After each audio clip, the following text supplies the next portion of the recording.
Hello and welcome back to the Ghoul Guide Association. We are, of course, your Ghoul Guides. I am Lauren. And I'm Mary. And this is Buster.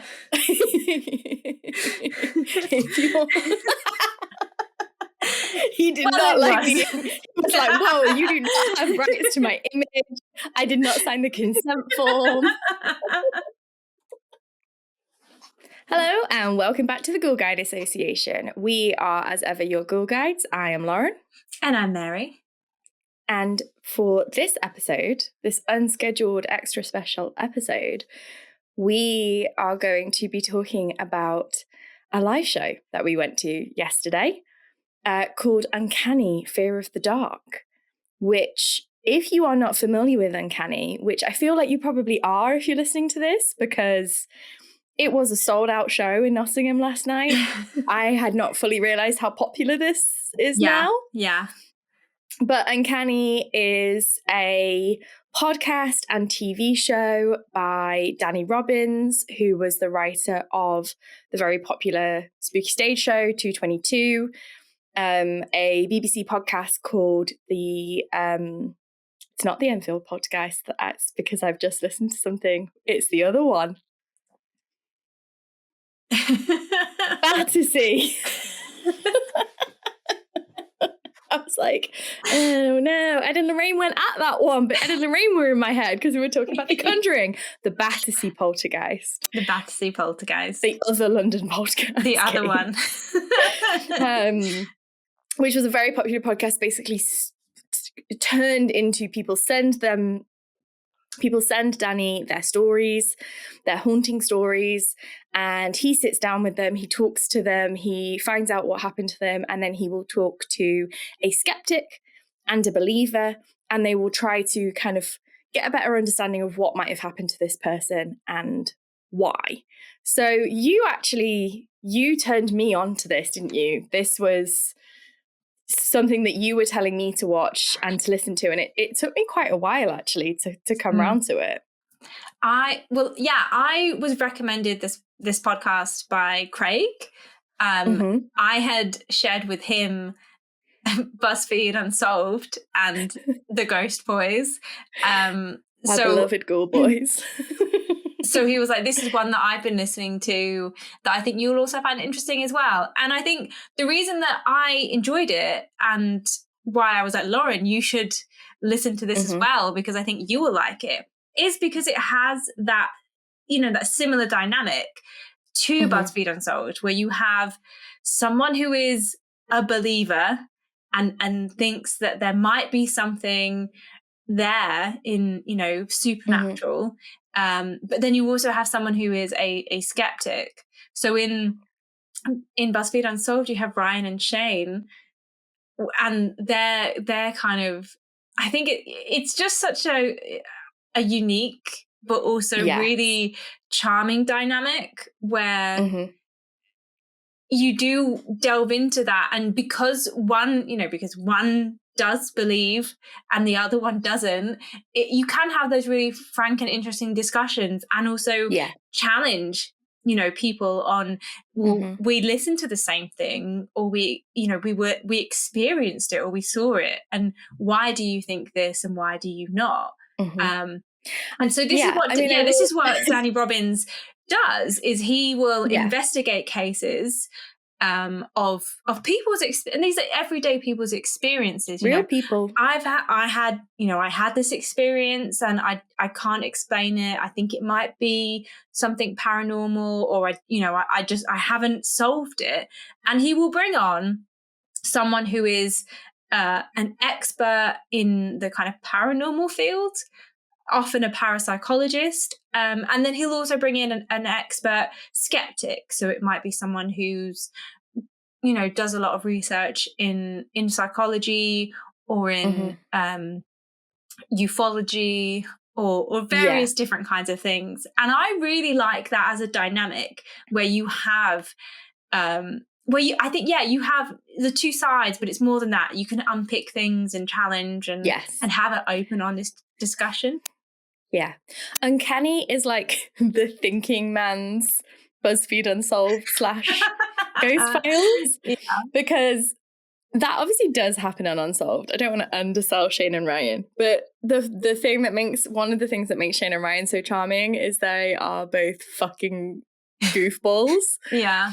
And they're so funny, and like they're best friends, and they like, as much as Ryan is a real true believer and Shane is a hardcore skeptic, they also then like do really funny stuff. Like they kind of egg each other on. Which doesn't happen as much in Uncanny, but there is often a lot of that levity and ability to kind of like joke and things like that. So yeah, when you told me about it, so when Mary first told me about it, I still to this day don't know what I accidentally listened to, but I could remember it was a single word, and it was something like, you know, along the lines of a gothic like theory, like the uncanny is a theory. And I listened to completely the wrong podcast, and it was this guy talking about like, you know, supernatural shit that happens like in the dark and about like folklore of fairies and stuff, and I was like, absolutely not, this is not for me. And I was really, I remember being like, why has she recommended me this? Someone like her. Sorry to whoever that man was. I don't know him. But then when the Uncanny TV show came out, and I realized that that was actually what she had been recommending to me all this time.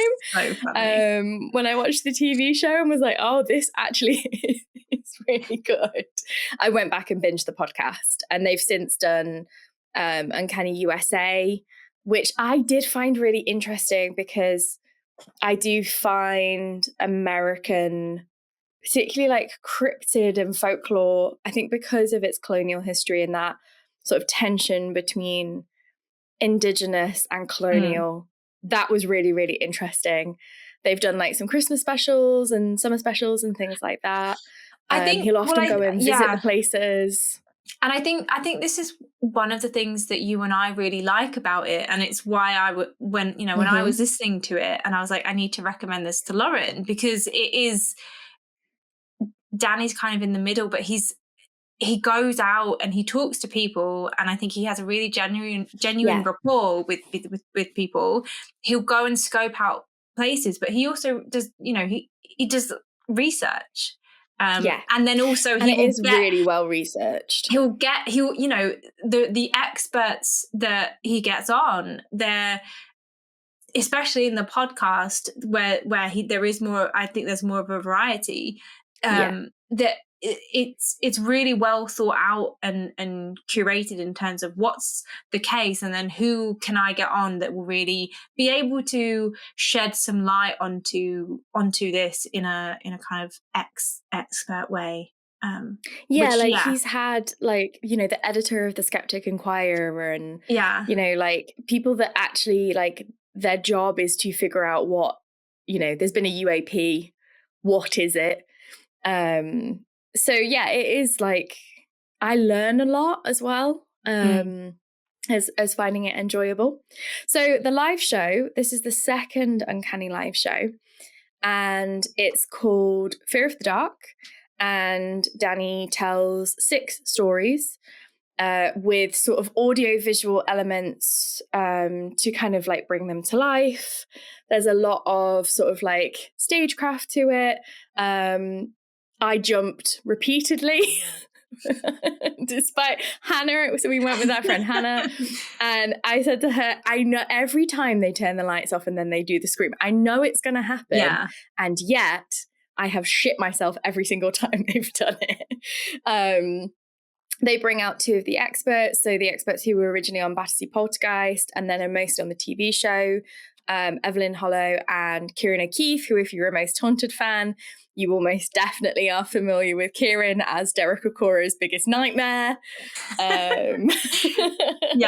Massive shout out to Ciarán O'Keeffe, because like just an amazing, what an amazing career. Right? I want to be him when I grow up. Also, I love he's one of these people whose voices I really like his accent, and I think he like I could just listen to him tell me a story quite happily. I'm like, yes, Ciarán, tell me about logic and ration and psychology. But yeah, so it was a live show. They also did this thing where you could scan the QR code and you could submit your own story.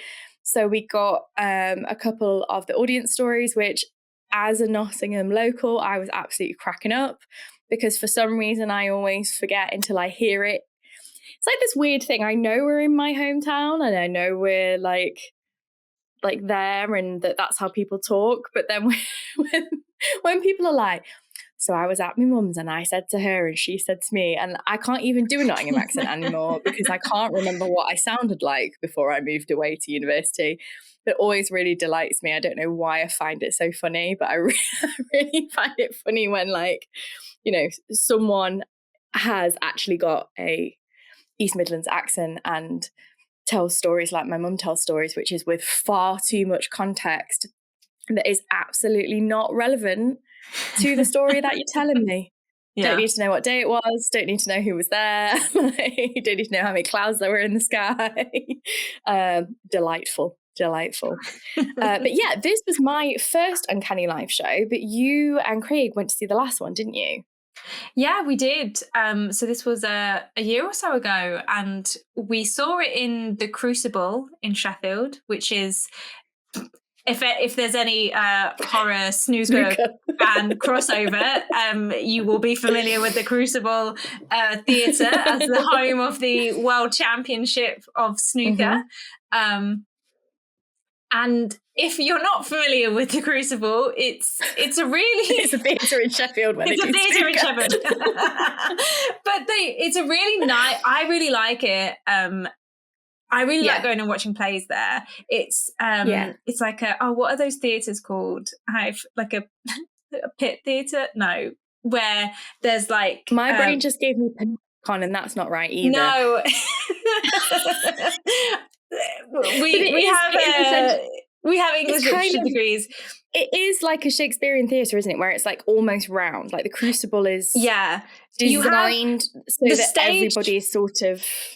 The stage is in the middle on the bottom, and there's basically like three sides. So if you're thinking of like a square, there's like three sides of the square that you have seats in. So it's like a round. Mm-hmm. And then there is the back where obviously they need to come in and out, but it's a really intimate space. And I really liked seeing the show there. I think this time, which I think shows how much Uncanny as a project phenomena is growing. It's been in Sheffield again, but at the Lyceum, and the Lyceum it's sold. It's a much bigger theatre, and it's more of your traditional theatre, but the seats sold out so quickly. So I was very, very grateful when Lauren was like, I'm getting us tickets to see it in Nottingham. And I'm glad I did, because it sold out not long after we'd bought our tickets for Nottingham.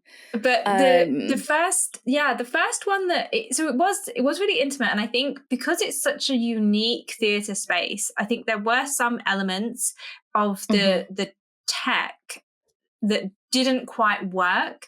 And I think that Danny Robbins especially did a really good job of going forward, even though you could tell he was a little bit frustrated that things weren't always working properly.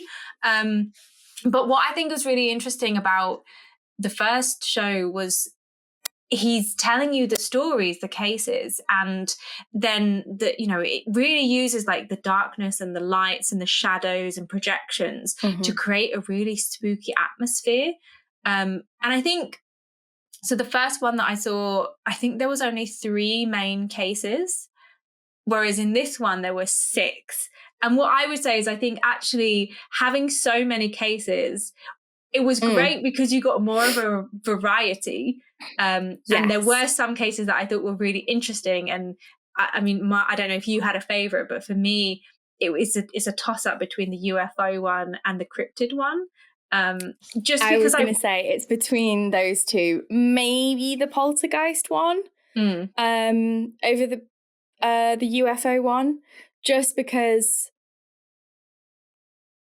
there was a bit more phenomena in the poltergeist one, but I think the cryptid one was my favourite. Yeah, I think I liked the cryptid and the UFO one because I really liked the discussion around those topics. Yeah.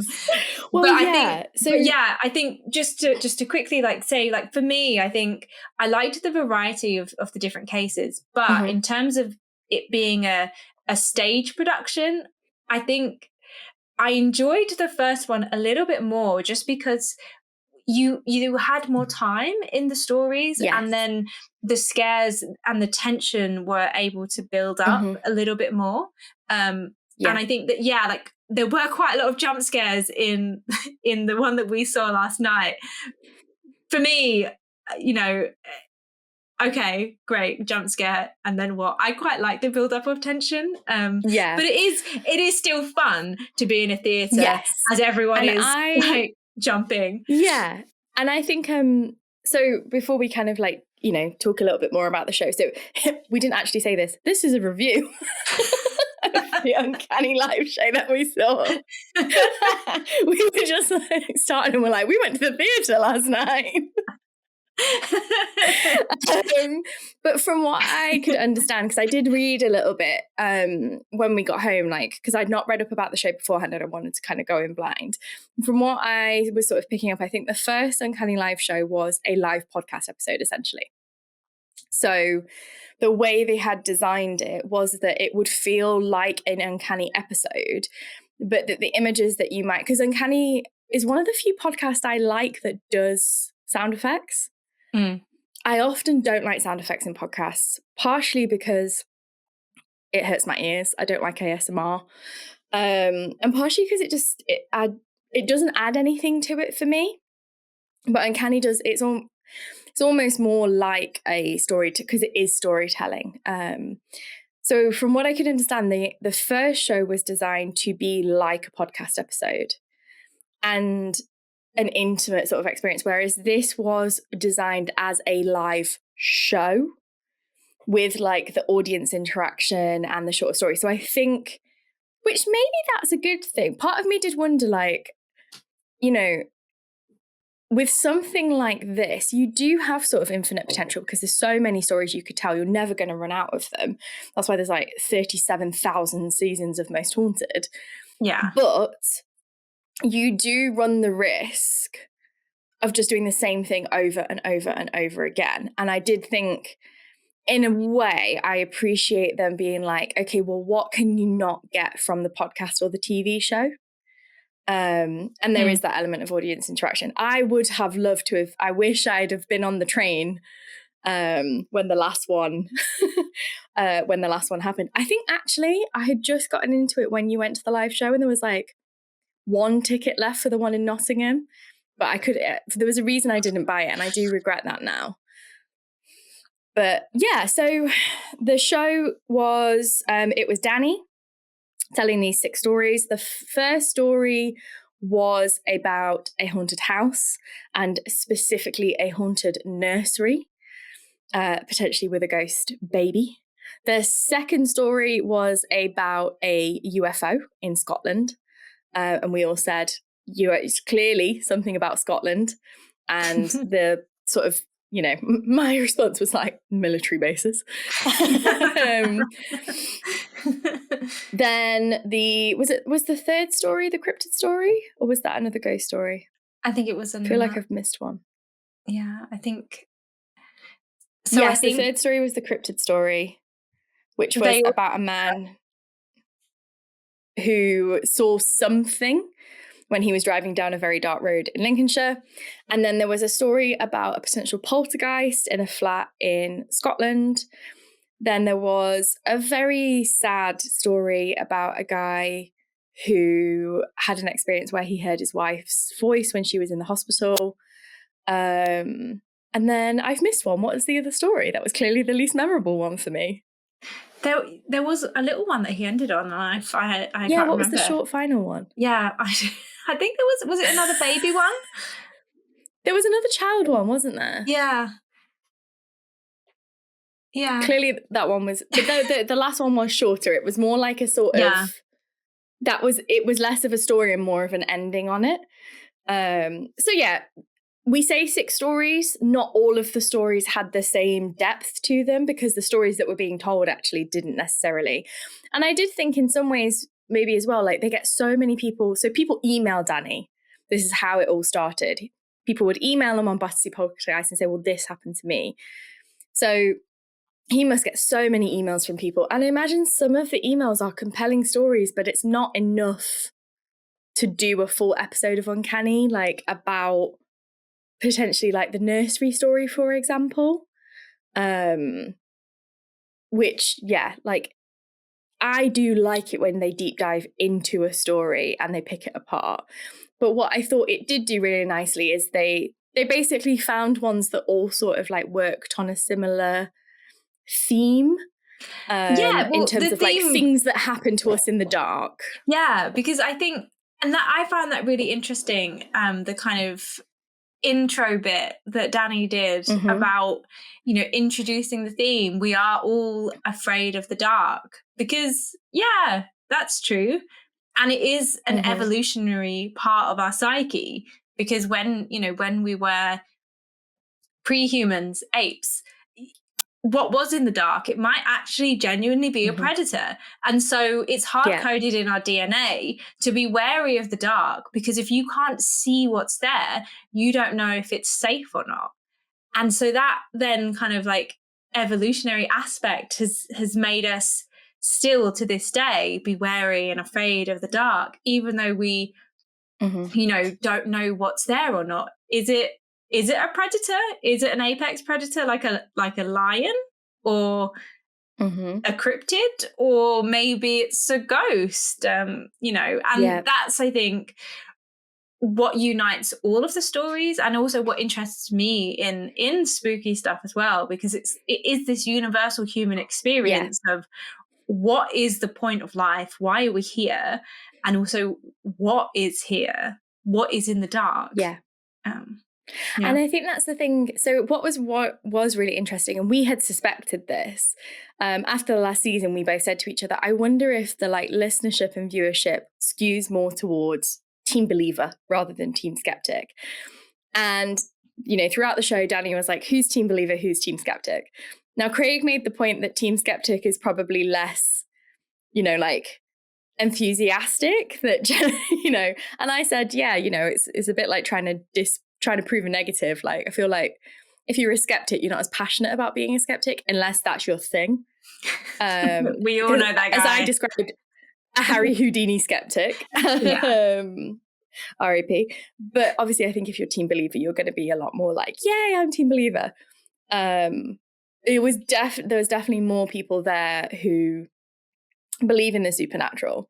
What I think is nice. Now, I will say, we have on more than one occasion on this show made jokes about like, it's not a ghost, it's like infrasound or things like that. I am very skeptic. I don't believe in the supernatural. I don't believe in anything. Apart from you, Mary. I believe in you. Oh, thank you. But yeah, like I generally, don't believe. But what I do believe is that there is a lot about the way the world works that we don't know yet. So like one of the stories was somebody kind of waking up at 2:25 in the morning, feeling like they could hear their wife's voice calling to them. And their wife was saying that she was so his wife very sadly was very sick in hospital with cancer. He woke up, he felt like he could hear her calling to him and saying that she was in this waiting room. And the next day he got a phone call saying that she had like crashed in the night. He needed to come in. And when the nurse explained it to him, she basically said like, oh, your wife was shouting for you. She seemed confused, like she was in a waiting room or getting on a flight. And obviously he was like, oh my God, like that's what I heard. And I said to you guys afterwards, that's the kind of thing where it's not that I think that that's supernatural, but I've had a similar experience where I woke up thinking I could hear my granddad like calling my name and telling me it was time. I woke up to the care home, ringing my dad to tell us that my granddad had passed away. And even then, at like 19, I was like, well, it's not supernatural. But as we now know about things like the way that we respond to electricity, the way that our genetics work, the way that our danger sensors work, it's very possible that if you have a close familial bond with somebody, something informs you when that person is in danger, even if you are not close by. Of course, that doesn't necessarily explain like fully like him hearing it and everything. But what I love about that kind of story is that it suggests that there is something that we don't know yet that can be scientifically proven about how humans bond as social creatures. Like inherited memory and things like that. Yes, we don't necessarily like, it's not like we're born remembering the potato famine or something, but we are born with a certain, genetic memory of how to do certain things or how to respond to certain fears, or we have developed certain physical mutations to protect us from things. I mean, I'd always joke that that's why I struggled to lose weight. Clearly, my family were peasants. And I was in a famine like 4 generations ago. But yeah, I like it because to me, it tells me that there is still things to be explored and there is still something that we don't quite know. And I really love that kind of story. That was a very sad story. I feel bad saying I loved that story. But that one in particular, I thought like, to me, that is the type of supernatural story where I'm not going to, and Danny and Ciarán said this, the skeptic was like, I'm not going to take away from that person's experience because that's really important. And I really liked that it wasn't like, oh, you're stupid because you believe, or you're joyless because you don't believe. I think that a lot of the time Ciarán has a really hard job because it's easy for you and I to listen to these stories or watch these stories and come up with logical explanations. Like you, I am also a skeptic. I do watch a lot of ghost story shows, media, media, and I listen to a lot of these things. I've yet to hear anything that has made me pause massively in a way that I've been like, oh yeah, the only explanation that this could be has to be something supernatural. But I think that's why I really appreciate Ciarán, because he can't, he could very easily just turn around to everyone and say, well, you're stupid for believing that. Or, well, obviously it's not that, it's this. He never does that. And no, he's really respectful. And I think especially with stories like this, he knows when, it's not even that like he has to be kind and careful with what he's saying, but sometimes he knows he doesn't need to say anything at all, because at the end of the day, that's a really powerful experience that means a lot to that person. And if anyone has had a similar experience like that, it doesn't matter. At the end of the day, it doesn't matter if it's, what really happened, because your experience gives you comfort. And that's really important. Yeah. That said, one of my favourite bits of the show was the woman behind us, who every time Danny was like, could this be a ghost? She went, no. Which I thought was really funny. And then we all said this, didn't we, afterwards, I always find the UFO stories really fascinating because, and I will caveat, like, generally, memory plays tricks. We remember things weirdly. Like, I was just listening to a podcast earlier where someone said that a witness at a bank robbery identified someone, was like, it was definitely him. I looked him in the face. It was not this guy. He wasn't even there. Witness testimony is very, very valuable. But when people say, like, I lived in a haunted house or I had this experience, I believe that they experienced what they experienced. It's just that I maybe disagree with them on what caused that experience. Yeah. But I think they experienced what they experienced.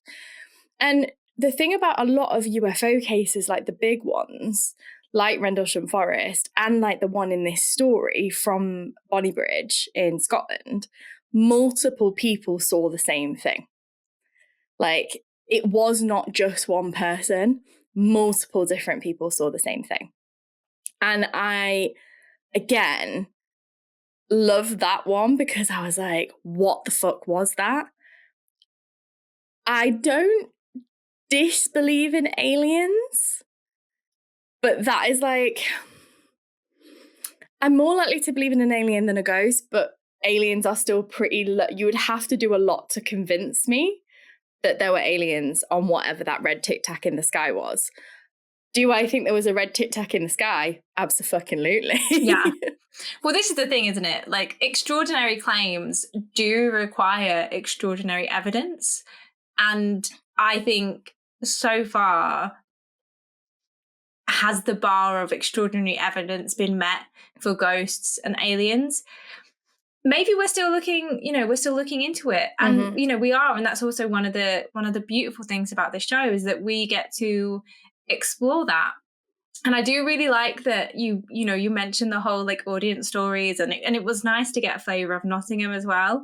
In the previous show that they did, what Ciarán and Evelyn did, they had a section where they went out before the show and they kind of researched a local story. So nice. Then they were like, here's a ghost story from Sheffield. So it is nice that there's still, I think there's always, it's nice that something unique. There's something unique city. about that show, that city, and that audience. It's always nice to hear like, people's experiences and people's perspectives. Yeah. And well, yeah. Shall we talk about the story that we both really liked, which was the cryptid story? I liked the story because I liked the discussion about cryptids. I think the actual story itself, look, I'm just going to say I didn't find any of the stories convincing. And I think also because there were so many stories and we got like a little snapshot, I think I would have liked to have dived a little deeper into some of the stories in a way that maybe they do on the podcast or in the previous show. But yeah, the cryptid one was interesting because I think, and as you can see by the audience, so there was an audience Danny did a couple of like audience polls, like, like who's a believer, who's a skeptic, and then who's convinced that ghosts are real or ghosts aren't. And most people in the audience, yes, ghosts are real. And then what about aliens? Most people again go, aliens, probable. Cryptids, no, the complete opposite. It was like two people in the whole audience, which I find really fascinating. And I'd love, I'd be interested to know why there is such a resistance to cryptids. And maybe it's because cryptids, in terms of like paranormal entities, are, especially in the UK, like not common. Or at least, we don't talk about them in a way that maybe they do in America, in Central America. Well, I think we do have cryptids, but we don't have cryptids in the same way. Most of our cryptids are actually folklore. Yeah. Like the big dog. We have, and it is things where it's like, I think the people that believe in them think that they are supernatural creatures rather than like cryptozoological animals. So obviously something more like Mothman than Bigfoot. I think it's also that thing of like the UK is really small. Yeah. And I think it's a lot harder to believe that there's something out there that we don't know about in a country where like we're kind of all tripping over each other. Yeah. Whereas I think if you're out in the Appalachian Mountains, where weird shit does happen and stuff can kill you, I think it's a lot easier to accept the possibility. I would be really interested to, I think from memory, a lot more people do believe in cryptids in the US than they do potentially in the UK, and possibly also in somewhere like South America maybe. But like, I do think it's much harder in the UK to believe in a cryptid. But I also think it's that thing where it's like, the supernatural in terms of ghosts pushes the edges of what we know and what we don't know. And I also think there's a big gap between people that think that that ghosts are real and people that believe in something like demonology or witchcraft or like the broader spectrum of the supernatural. And I do think that there's probably if we'd taken all those people in there that believed in the supernatural and then been like, well, where are your boundaries? I think it would have been quite a variety. The thing that I really liked about that story was, and maybe this is because I drive, but when they showed him and Danny driving down that really dark road in Lincolnshire, and I thought, yeah, I have driven down roads like that in the pitch black. So one of, my favourite driving stories is we were in the Highlands of Scotland in a shitty little Nissan Micra. It was pitch black. We're trying to get up this hill just outside of Fort William. There's no streetlights, no nothing. And we come up this hill and there is the biggest fucking creature I've ever seen in my life. And it takes my brain a second to realise it's a stag because the only light is my headlights. And our other friend is asleep in the back of the car, so she doesn't even realise this is happening. Me and the passenger are both like, oh my God. And we both have this moment of like really intense fear. And even though we both are like, that's a stag, I think in that moment, we both felt like something unnatural was happening. It's a very natural thing for a stag to be walking around in the Highlands of Scotland.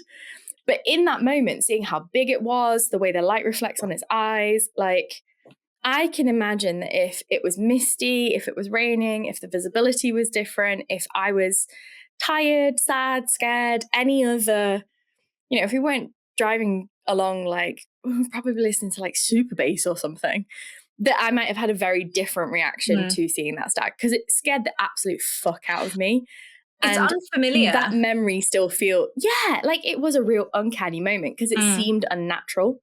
Yeah. It seemed really, really unnatural. The guy's eyes in that video, when he is sat in that car telling Danny that story, like you can tell that even now, years later, he's fucking terrified of whatever the fuck it was that he saw. Really, really fucking terrified. Do I think it was a 7-foot man beast covered in hair?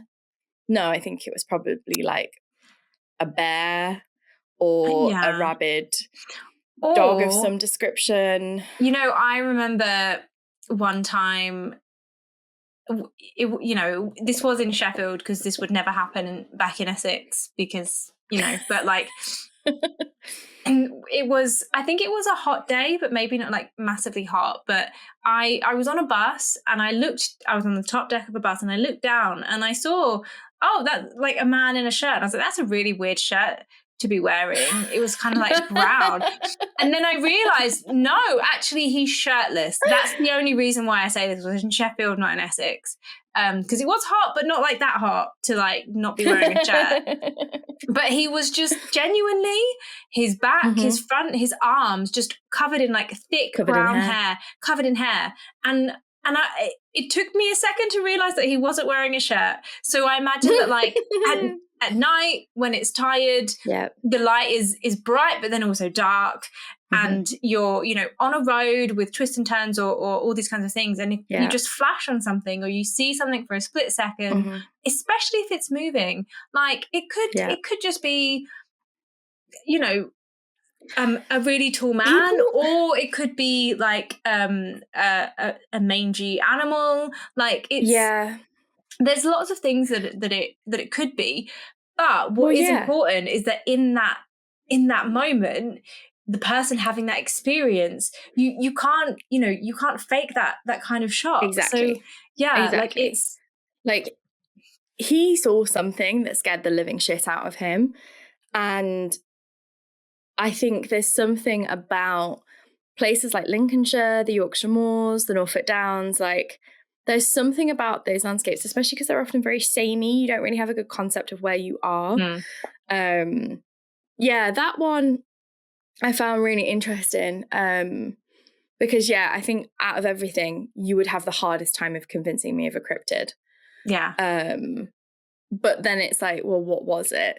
I mean, I don't know if you were there, but I was telling Hannah the story of when there was a scare that there was like a panther on the loose in a certain part of Derbyshire. It was my aunt's cat. Yeah. He was very big. He was the softest shit that you've ever met, which is really funny that he like caused people to think there was like a big cat on the loose. Well, you know, like, I mean, it's you saw Buster like a minute like before we started this. He's a big cat. He's a big boy, and if you saw him out and about, you might think panther. And you don't know, like, there's a guy in Nottingham, and he's got tigers, and penguins. And there was an occasion where something got loose. Like, things do get out. Very, like, it could have been a bear. Yeah, it could have been anything. But then I think the other thing is, like, people do weird shit. People do really fucking weird shit. Do I believe that it's more likely that some pissed as fuck man was stumbling through, you know, back at arse end of nowhere, Lincolnshire? Do I believe that's more realistic than a cryptid? Yeah, actually, I do. Yeah. Because people are fucking weird, and you just, you know, we were saying, weren't we, like, there's a case from the USA one where this woman thinks she sees her husband in the window, and then he knocks on the car window, and she's like, well, I've just seen you up there. And I'm absolutely convinced that their haunting was someone living in their attic. Yeah, those ones. I'm convinced that was a frogging case. When you're listening to a kind of a real life haunting story, and you're like, I actually genuinely think that you don't have a ghost, you have someone living in your house, and you need to get out of that. You need to get out and leave. Those for me are the most like terrifying, because it's like, holy shit. Like someone is fucking with you. I just remembered the other story. It was the evil flat, and I was like, it's the sun. Like, they open the doors to the flat, and there's like all stuff like stacked up. And they're like really freaked out. And I was like, it's a 17-year-old son playing a fucking prank. Like, okay. So with gone that, horribly wrong. This is really interesting because I've just remembered the story in one of the stories from the first one. And it is basically, it's a couple, they move into a new house, and it's like a barber shop, and all this stuff starts happening. And I remember I said to Craig, like in the interval, I was like, there's someone who is going into their flat and doing stuff that, like, it's that, you know, and that's someone fucking with them. Even more terrifying. Like, that someone, you know, is going in or living there, and it's like, oh no, like. Yeah. Like, remember when we stayed in that student accommodation in Dublin, and we kept coming back, and our stuff had moved, and someone had eaten our food, and we realised that the cleaners were using, like, usually people didn't stay in the one we stayed in, and the cleaners used it as their kitchen. We had to get paid. They paid us £5 for our donut. Thank you for that. But that did, you know, that freaked us out. But yeah, I think that's the thing. Like, I do sometimes wonder if it's easier to believe in the not easier, that's maybe a bit unfair, but like, it's less scary to think that it's the supernatural than it is like a human being doing those things. Because I'm convinced that one was frogging. And like the evil flat one, some of that stuff obviously is weird, but it's like, you're near a main road, you're over a shop. The reason I liked the poltergeist in the flat one was because I was like, most of that stuff sounds to me like static electricity and stuff like that. But you know, that's quite basically they're in the bathroom brushing their teeth, and the girl's dress like is hanging up, and the arm starts moving.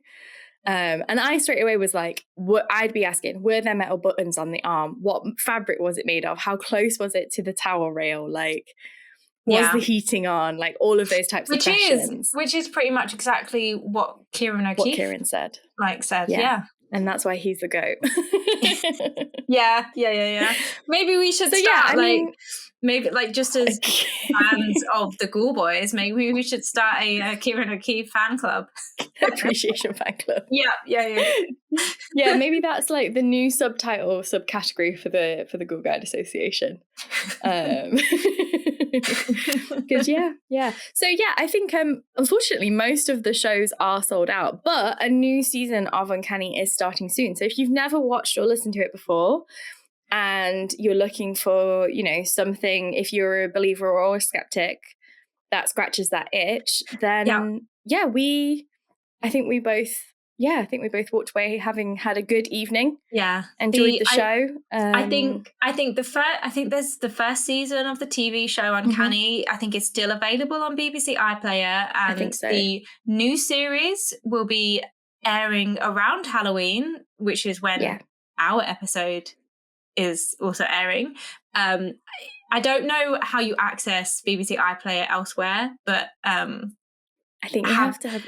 Well, I think there's BBC America, and I assume it'll be on BBC America. I know sometimes they put them on different streaming platforms, but you'll definitely be able to listen to the podcast. Yes, the podcast Uncanny, it's on BBC Sounds, which is on BBC Sounds. Yeah, so if you're thinking, I really want to watch this play, but also it's sold out, you can still get your Uncanny fix in other platforms, and hopefully there will be another play. I did really enjoy this one.